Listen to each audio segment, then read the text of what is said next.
Okay, अब हम next बात करेंगे, ये हमारा उत्परिवर्तन के प्रकार हो गए। अब हम बात करेंगे उत्परिवर्तन प्रेरण। नेक्स्ट हमारा जो पॉइंट है वो क्या है, इंडक्शन ऑफ म्यूटेशन, या इसको हम बोल देते हैं उत्परिवर्तन प्रेरण। पता है होता क्या है उत्परिवर्तन प्रेरण? मान लो कोई भी जीव है, मान लो कोई पादप, और इस पादप के क्या है, बीज।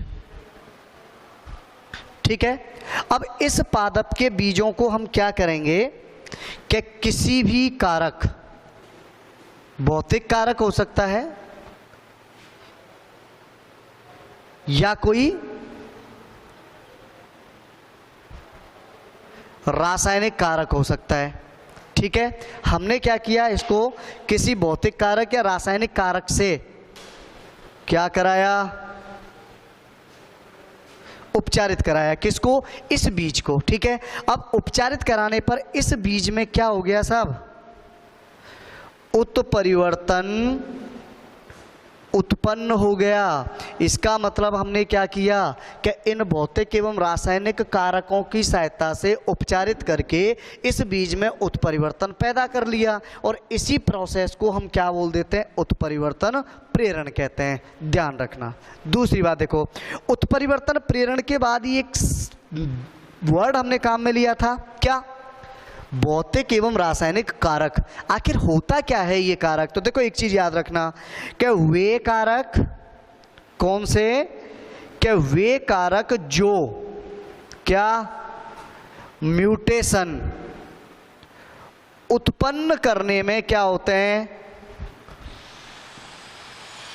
सक्षम होते हैं, उनको हम क्या कह देते हैं, उनको हम बेटा ध्यान रखना म्यूटाजन कहते हैं। क्या बोलते हैं उनको? म्यूटाजन कहते हैं। एक नंबर का क्वेश्चन कई बार पूछ लिया जाता है, और वो क्या पूछा जाता है कि उत्परिवर्तन जन किसे कहते हैं। तो उत्परिवर्तन जन का मतलब क्या हुआ, वे कारक जो म्यूटेशन पैदा करने में सक्षम होते हैं उन्हें हम क्या कह देते हैं, उत्परिवर्तन जन कह देते हैं। ठीक है, यहाँ तक बात हुई क्लियर। अब देखो म्यूटाजन को भी आगे हम कई पार्टों में डिवाइड कर देते हैं। ठीक है, चलो नेक्स्ट बात कर लेते हैं। दिखाई तो दे रहा है ना? देखो हमने साहब बात की म्यूटाजन, क्लियर कर लिया कि म्यूटेशन का मतलब क्या है साहब, वे कारक जो म्यूटेशन पैदा करने में सक्षम होते हैं, या किसी भी बीज को या किसी भी जंतु को जब हम उपचारित कराते हैं तो वो उस बीज में या पादप में या जंतु में क्या पैदा कर सकते हैं, उत्परिवर्तन पैदा कर सकते हैं, उन्हें हम म्यूटाजन कह रहे थे। और इनको हम बांटते हैं दो भागों में। ठीक है, नंबर एक क्या हो सकते हैं, भौतिक कारक, एक तो क्या हो सकते हैं भौतिक कारक, और दूसरे हो सकते हैं क्या, रासायनिक कारक। ठीक है, अब देखो भौतिक कारक की बात कर लेते हैं। भौतिक कारक का मतलब होता है कि जब किन्हीं किरण, अब वो किरण जैसे हम बात करें साहब, अल्ट्रावायलेट किरणें हो सकती हैं, एक्स किरणें हो सकती हैं, ठीक है ना, या कोई भी मान लो गामा किरणें हो सकती हैं, ठीक है ना। तो इन विकिरणों की सहायता से अपन बात कर रहे हैं साहब, किसकी सहायता से, जब विकिरणों की सहायता से उत्परिवर्तन पैदा होता है तो वो कारक या विकिरण क्या कहलाएंगी, भौतिक कारक कहलाती हैं। ठीक है ना, या इनको हम फिजिकल म्यूटाजन कहते हैं। रासायनिक कारक की बात करें तो देखो अनेक प्रकार के रसायन होते हैं, ठीक है ना, जिनमें अनेक गैसें हो सकती हैं, जैसे मस्टर्ड गैस है, ठीक है ना, और भी कुछ कारक हो सकते हैं। तो वो रसायन जो उत्परिवर्तन पैदा करने में सक्षम होते हैं उनको हम क्या कह देते हैं, केमिकल म्यूटाजन कह देते हैं, रासायनिक कारक कह देते हैं। ठीक है, तो रासायनिक म्यूटाजन को हमने कितने भागों में बांट दिया, दो। फिजिकल म्यूटाजन, जब किसी किरण वगैरह आदि की सहायता से कोई भी उत्परिवर्तन पैदा होता है। और रासायनिक या केमिकल म्यूटेशन जब किसी रसायन की सहायता से, जैसे हम नॉर्मल सी बात करें सब, कई बार जंतुओं की बात कर लेते हैं, मानव है, मानव में कई मादाएं होती हैं, जब वो मान लो प्रेग्नेंट होती हैं तो कुछ विशेष प्रकार के जैसे अल्कोहल है या कुछ जैसे तंबाकू जैसे उत्पादों का सेवन करती हैं, तो ये रासायनिक कारक हो गए और इनकी वजह से पैदा होने वाले शिशु में कोई ना कोई गुणसूत्रीय परिवर्तन पैदा हो सकता है। उनको अपन क्या कह देते हैं? उत्परिवर्तन। याद रखना, होइगो डिरवीज ने क्लियर बताया था साहब, उत्परिवर्तन अधिकांशतः हानिकारक होते हैं 90%, और 10% उत्परिवर्तन होते हैं वो क्या होते हैं? लाभदायक होते हैं। ठीक है, यहाँ हम केवल पादपों के अंदर बात करेंगे उत्परिवर्तन की। तो पादपों में मेनली उत्परिवर्तन का प्रयोग किसके लिए किया जाने लगा? जैसे ही प्लांट ब्रीडिंग के अंतर्गत ये पता चला कि सब उत्परिवर्तन एक ऐसी प्रोसेस होती है जिसके द्वारा जीवों में अचानक क्या पैदा हो जाते हैं? नए लक्षण पैदा हो जाते हैं। तो उसे हमने क्या किया? उससे एक नई विधि पता चली, किसकी? प्लांट ब्रीडिंग की। क्या इसका मतलब हम किसी जीव के जेनेटिक स्ट्रक्चर में परिवर्तन करके क्या पैदा कर सकते हैं साहब? उत्परिवर्तन। और उस उत्परिवर्तन की वजह से हम उसमें क्या पैदा कर सकते हैं? नया लक्षण पैदा कर सकते हैं। इसका मतलब एक नए लक्षणों वाली अच्छी किस्म प्राप्त हो सकती है। और इसी स्थिति को देखते हुए हमने क्या किया? म्यूटेशन को जनन में काम में लेना स्टार्ट कर दिया। ठीक है, चलो अब इसकी बात करते हैं अपन। नेक्स्ट, क्या उत्परिवर्तन प्रजनन में उपयोग किसका? म्यूटेशन का। ठीक है ना, तो देखो उत्परिवर्तन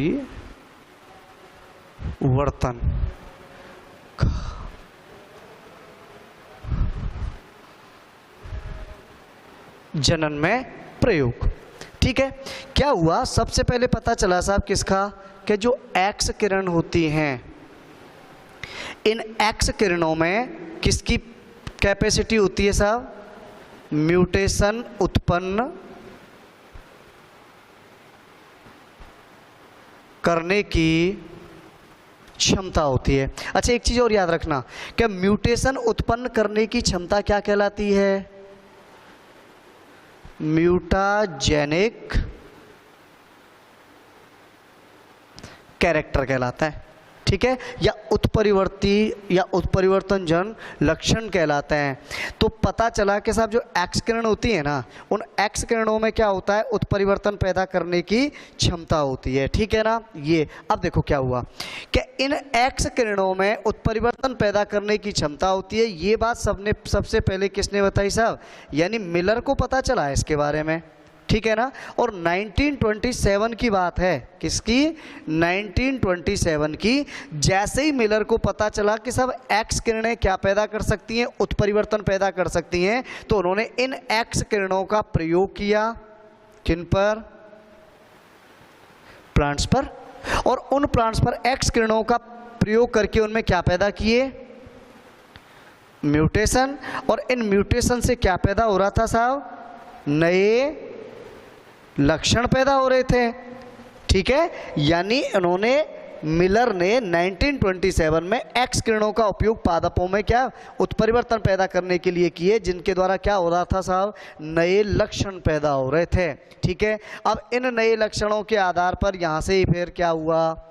ये एक प्रचलन में आ गई विधि कि उत्परिवर्तन के द्वारा। उसके बाद तुम्हें पता है अपन बात कर लेते हैं, जैसे भिंडी की पर्वनी क्रांति थी, उत्परिवर्तन प्रजनन द्वारा पैदा की गई।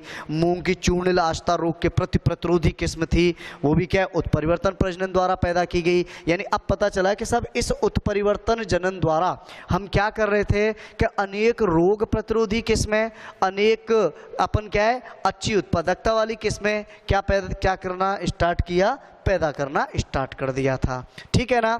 अच्छा, उसके बाद हम बात करेंगे साहब कि उत्परिवर्तन प्रजनन में उपयोग तो होना, जनन में उत्परिवर्तन का प्रयोग होना तो स्टार्ट हो गया, लेकिन अब अगली बात या अगला काम क्या हुआ कि इसकी विधि क्या होती है, तो हम विधि के बारे में बात करेंगे। ठीक है ना। तो देखो, विधि के बारे में बात करते हैं तो इसके लिए हम एक रेखा चित्र, तो अब हम बात करेंगे प्रोसीजर ऑफ म्यूटेशन ब्रीडिंग। ठीक है, या हम बात करेंगे उत्परिवर्तन प्रजनन की विधि। ठीक, देखो इस डायग्राम के माध्यम से। तो हम सबसे पहले पहली साल क्या करते हैं कि हमने किसी पादप का बीज लिया, माना ये बीज ले लिए हमने, और इन बीजों को हमने क्या किया, म्यूटाजन यानी उत्परिवर्तन जन द्वारा उपचारित कराया। ठीक है, यानी हम बात करते हैं म्यूटाजन कोई भी रासायनिक पदार्थ हो सकता है, या अपन बात करें साहब कोई भी क्या हो सकती है, कोई विकिरण हो सकती है। इस पर लगातार उन विकिरणों को डालते हैं, या इसको हम किसी रसायन से क्या करते हैं, उपचारित करते हैं। ठीक है, अब रसायन या विकिरणों से जब हमने इसको उपचारित किया तो बीजों को उपचारित किया, और उसके बाद इनको क्या है, हम बीच में कुछ विशेष गैप रखते हुए उगा दिया, एक यहाँ एक यहाँ एक यहाँ एक यहाँ, दिखाई दे रहा है। इस तरह से हम क्या करेंगे, इनको विशेष गैप द्वारा लगा देते हैं। और दूसरी बात, इनमें आपस में क्या कराएंगे हम, स्वयं क्यों, क्योंकि इनमें हमने उत्परिवर्तन किया तो इसके परागकण इसी पर आने चाहिए, इसके परागकण इसी पर गिरने चाहिए, इसके परागकण इसी पर। इसका मतलब प्रत्येक पादप के मध्य हमने क्या कराया, स्वयं परागण कराया। ठीक है, और स्वयं परागण करके फिर क्या करेंगे कि इस पादप का बीज हमने अलग इकट्ठा किया, इसका अलग इकट्ठा किया, इसका क्यों, क्योंकि हमने म्यूटेशन द्वारा विशेष उत्परिवर्तन पैदा किए, उसके बाद इसको अलग अलग दूरी पर लगाया, स्वयं परागण कराया। अब हम प्रत्येक पादप के मध्य क्या उत्परिवर्तन पैदा हुए, उसके हिसाब से प्रत्येक पादप के बीज को हम क्या करते हैं, अलग अलग इकट्ठा करते हैं, और अलग अलग इकट्ठा करके उसको अगले वर्ष क्या करेंगे, उगाएंगे। ठीक है, इसका मतलब हम सेकंड ईयर क्या करेंगे, देखो सेकंड ईयर या M2 का मतलब होता है म्यूटेशन सेकंड।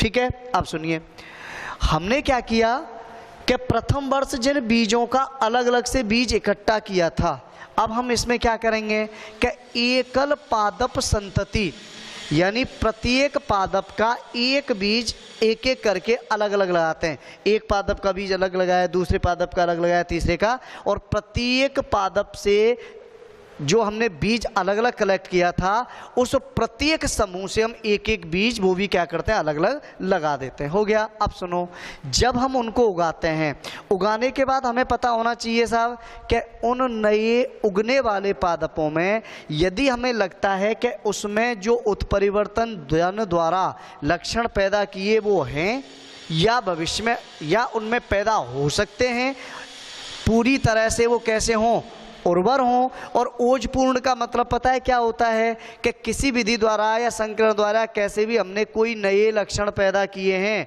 और वो लक्षण उस पादप में उपस्थित हैं तो वो पादप क्या कहलाता है, ओजपूर्ण पौधा।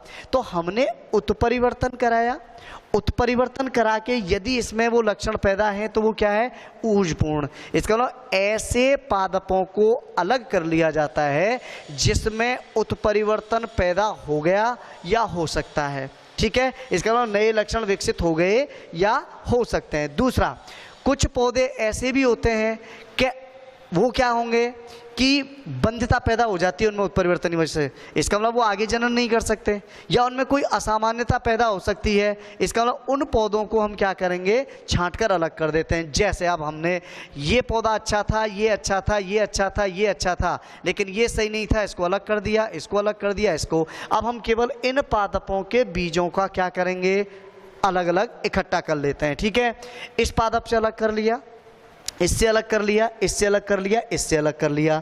तीसरे वर्ष हम क्या करेंगे कि जो पादप अच्छे थे, उर्वर थे, उत्परिवर्ती लक्षण प्रकट कर रहे थे, उनसे एक एक बीज लेकर हम क्या करेंगे, एकल पादप संतति उगाना स्टार्ट, यानी वही स्थिति करते हैं। फिर हम अलग अलग एक एक पौधा उगाते हैं।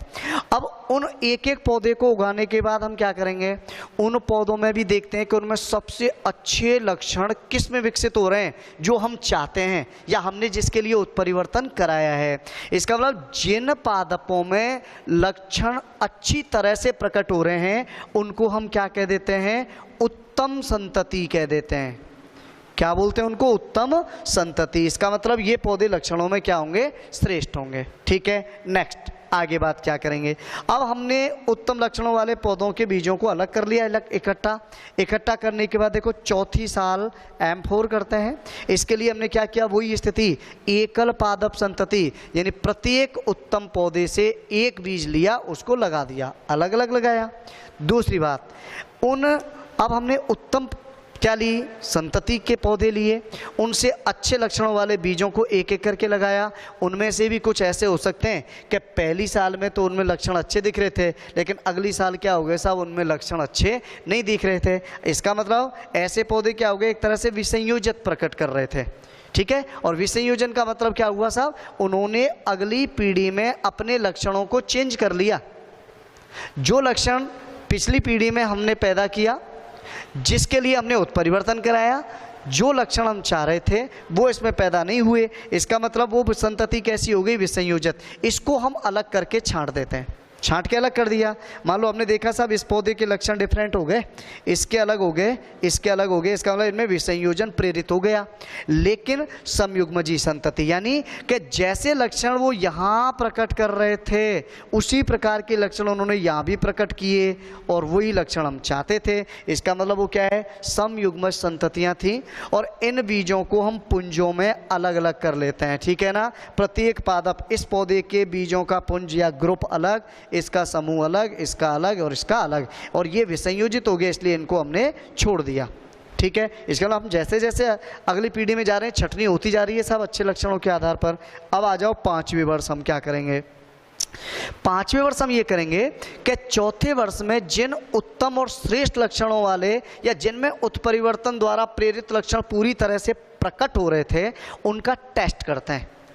क्या भविष्य में वो लक्षण एक पीढ़ी से दूसरी पीढ़ी में वंशागत होंगे, इसका मतलब हम उनका सबसे पहला प्रारंभिक उपज परीक्षण करते हैं, ठीक है। और प्रारंभिक उपज परीक्षण करके हम क्या करते हैं, उनकी गुणवत्ता, भाई उनकी जो क्वालिटी हमने उत्परिवर्तन द्वारा पैदा की है उसको परखते हैं, उसका टेस्ट करते हैं। दूसरा रोग रोधिता, मान लो हमने क्या किया, मूंग की चूर्णिल आश्रिता रोग के प्रति प्रतिरोधी किस्म बनाई, तो जब हम प्राइमरी टेस्ट करेंगे ना तो उस फसल के कुछ पौधे उगाकर उस चूर्णिल आश्रिता रोग पैदा करने वाले रोग जनक का उस पर आक्रमण करवाते हैं। यदि वो रोग जनक उसमें आसानी से लक्षण पैदा कर लिया, इसका मतलब हमारा टेस्ट फेल हो गया।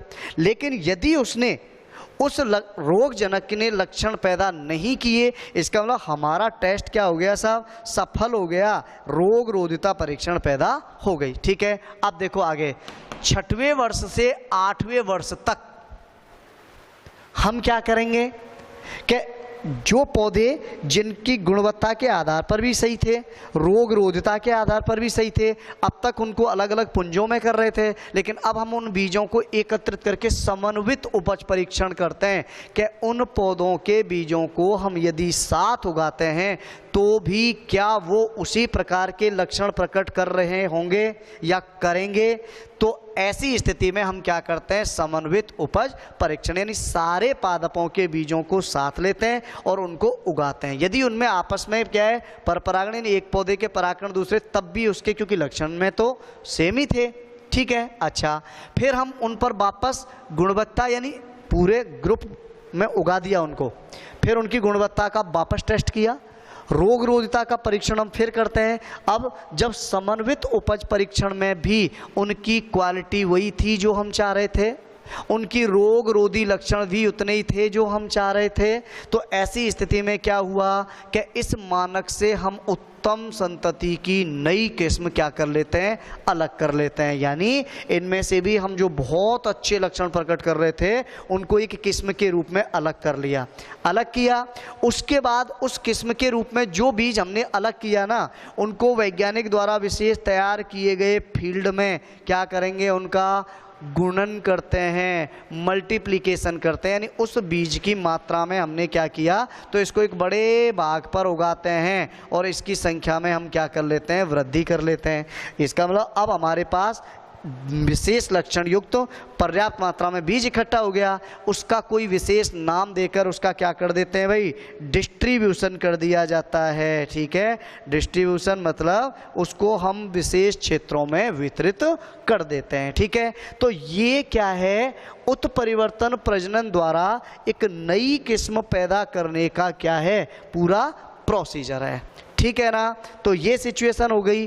अब तुम्हें पता ही है साहब कि हम उत्परिवर्तन प्रजनन का उपयोग क्यों करते हैं। यदि हमें किसी पादप या फसल के अंदर अच्छी गुणवत्ता युक्त लक्षण पैदा करने हैं, रोग रोधी लक्षण पैदा करने हैं, उनकी उत्पादकता संबंधी कोई लक्षण विशेष पैदा करने हैं, तो उसके लिए हम क्या करते हैं कि उनके किन्हीं जीनों में प्रेरित उत्परिवर्तन पैदा करते हैं, और प्रेरित उत्परिवर्तन पैदा करके उनके उन लक्षणों में क्या करते हैं, एक नयापन देते हैं, नए लक्षण, और इस तरह से नई किस्म का हम क्या कर लेते हैं, निर्माण कर लेते हैं। ठीक है, इसी के साथ में हमारा उत्परिवर्तन वाला टॉपिक समाप्त, तो यानी कंप्लीट हो चुका है। अगला टॉपिक लेकर आगे अगले वीडियो में फिर आएंगे।